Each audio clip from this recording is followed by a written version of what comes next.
क्या तुम इस बैग को 300 रुपए में बेच सकते हो? अगर बेच दिया तो नौकरी पक्की। यह सवाल सुनकर रोहित कुछ पल के लिए चुप हो गया। वह अभी अभी इंटरव्यू देने सिटी जनरल स्टोर पहुंचा ही था। दुकान के मालिक संजय जी ने काउंटर पर एक पुराना बैग उसकी तरफ बढ़ा दिया। रोहित ने बैग को हाथ में लिया और ध्यान से देखने लगा। बैग बिल्कुल नया तो नहीं था, लेकिन मजबूत जरूर था। उसका कपड़ा मोटा था, सिलाई भी अच्छी थी और चैन भी सही चल रही थी। बस एक ही समस्या थी, उसका डिजाइन पुराना था। आज के समय में लोग चमकदार और स्टाइलिंग बैग खरीदना पसंद करते हैं, इसीलिए यह बैग कई महीनों से दुकान के कोने में पड़ा हुआ था। रोहित ने बैग को वापस काउंटर पर रखा और शांत आवाज में बोला, सर 300 में क्यों, मैं इसे 350 रुपए में बेच सकता हूँ और ग्राहक आपको धन्यवाद भी देगा। दुकान में खड़े कुछ कर्मचारी यह सुनकर मुस्कुरा दिए। उन्हें लगा कि यह लड़का ज्यादा ही आत्मविश्वास दिखा रहा है। संजय जी ने रोहित की तरफ गौर से देखा और बोला, ठीक है, अगर तुम यह बैग बेच दोगे तो तुम्हारी नौकरी पक्की, लेकिन अगर नहीं बेच पाओगे तो तुम्हें खाली हाथ वापस जाना पड़ेगा। रोहित ने सिर हिलाया और बैग को उठाकर ध्यान से देखने लगा। वह समझ गया था कि वह सिर्फ एक बैग बेचने का काम नहीं है, यह उसकी समझदारी, धैर्य और बातचीत की कला की परीक्षा है।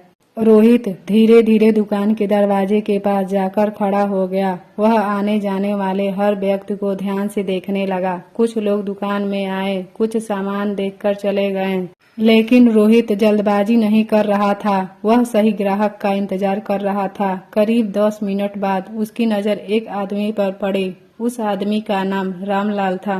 वह अपने कंधे पर एक बहुत पुराना और फटा हुआ बैग लटकाए हुए था। बैग इतना पुराना था कि उसकी चैन बार बार खुल रही थी और कपड़ा भी कई जगह से घिसा हुआ था।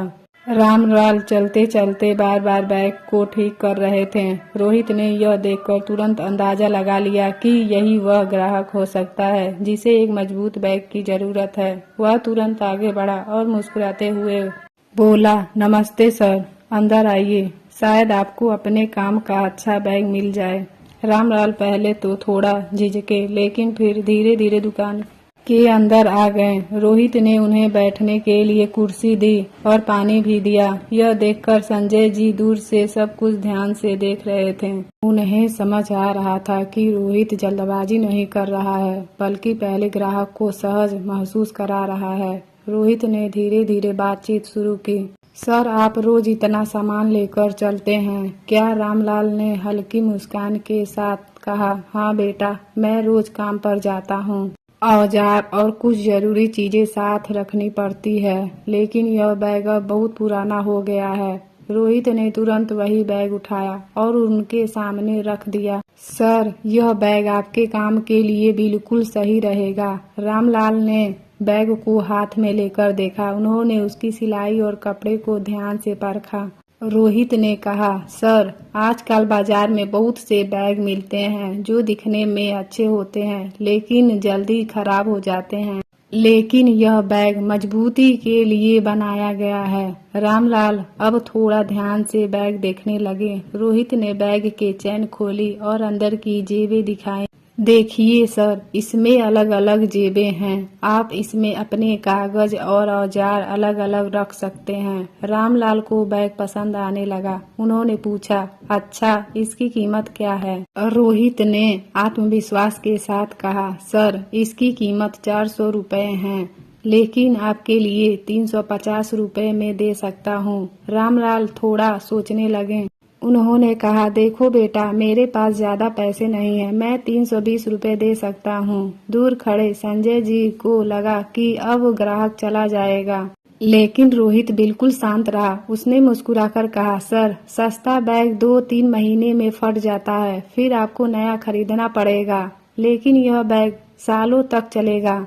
फिर उसने बैग को कंधे पर डालकर दिखाया, सर, आप इसे पहनकर देखिए। रामलाल ने बैग कंधे पर रखा और थोड़ा चलकर देखा। उन्हें बैग आरामदायक लगा। रोहित ने धीरे से कहा, सर, आप सिर्फ 30 रुपए ज्यादा दे रहे हैं, लेकिन बदले में कई सालों की सुविधा पा रहे हैं। रामलाल ने कुछ देर सोचते रहे, फिर उन्होंने जेब में से पैसे निकाले और 350 रुपए रोहित के हाथ में रख दिए। उन्होंने मुस्कुराया कहा, ठीक है बेटा, तुम्हारी बात में सच्चाई है। मुझे दिखावे से ज्यादा काम की चीजें चाहिए। रोहित ने खुशी से बैग पैक किया और उन्हें धन्यवाद कहा।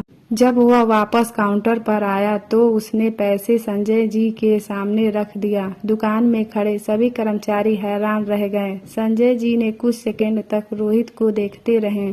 फिर उन्होंने मुस्कुराकर उसकी पीठ थपथपाई और कहा, आज तुमने साबित कर दिया कि असली सेल्समैन वही होता है जो ग्राहक की जरूरत समझता है। फिर उन्होंने दराज में से एक ऑफर लेटर निकाला और रोहित को दे दिया। रोहित की आंखों में खुशी के आंसू आ गए। उस दिन उसे सिर्फ नौकरी ही नहीं मिली बल्कि एक बड़ी सीख भी मिली। समय बीतता गया। रोहित धीरे धीरे दुकान का सबसे अच्छा सेल्समैन बन गया। ग्राहक अब दुकान पर आकर खास तौर पर उसी को ढूंढते थे। उसका व्यवहार इतना अच्छा था कि लोग उस पर भरोसा करने लगे थे।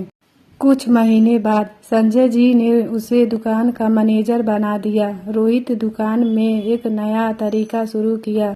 उसने पुराने स्टॉक को मजबूत और भरोसेमंद कलेक्शन नाम से बेचना शुरू किया। धीरे धीरे वही पुराना सामान भी तेजी से बिकने लगा। संजय जी अब रोहित को सिर्फ कर्मचारी नहीं बल्कि अपना सबसे भरोसेमंद साथी मानने लगे। एक दिन वही ग्राहक रामलाल फिर से दुकान पर आए। उन्होंने रोहित को देखते ही मुस्कुराकर कहा, बेटा, वह बैग आज भी वैसा ही मजबूत है। तुमने सच में सही चीज सुझाई थी। यह सुनकर रोहित के चेहरे पर संतोष की मुस्कान आ गई। उसे समझ आ गया कि असली सफलता पैसे कमाने से नहीं बल्कि लोगों का भरोसा जीतने में होती है। आज भी रोहित अपने केबिन में उस बैग की एक फोटो लगाए रखा ताकि उसे हमेशा याद रहे। और वह हमेशा कहता है, दुनिया में कोई भी चीज बेकार नहीं होती, बस उसे सही इंसान तक पहुंचाने वाला चाहिए। दोस्तों, हमारा यह वीडियो कैसा लगा हमें कमेंट करके जरूर बताएं और इसी तरह का और भी वीडियो देखने के लिए हमारे चैनल को सब्सक्राइब और एक लाइक जरूर करें। धन्यवाद।